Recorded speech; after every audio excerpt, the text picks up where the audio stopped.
In this video I'm going to show you how you can easily adjust volume of music on TikTok. Be sure to watch the video to the very end so you don't make any mistakes, and of course do not forget to like this video and subscribe to my channel.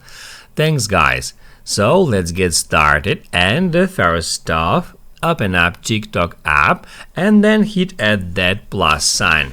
That will activate TikTok app camera, and now I can record a short video just like that, and then I can tap at check mark icon.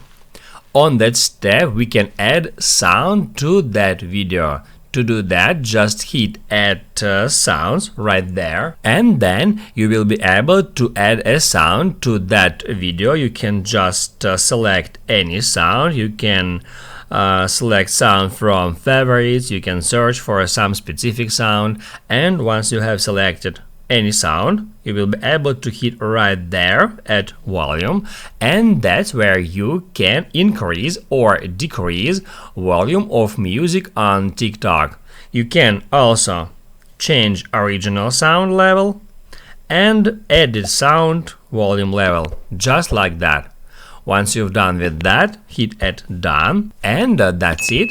Now you can write down in the comments below if you have any questions about that tutorial. Hit the like button if you liked that video, and see you in the next one.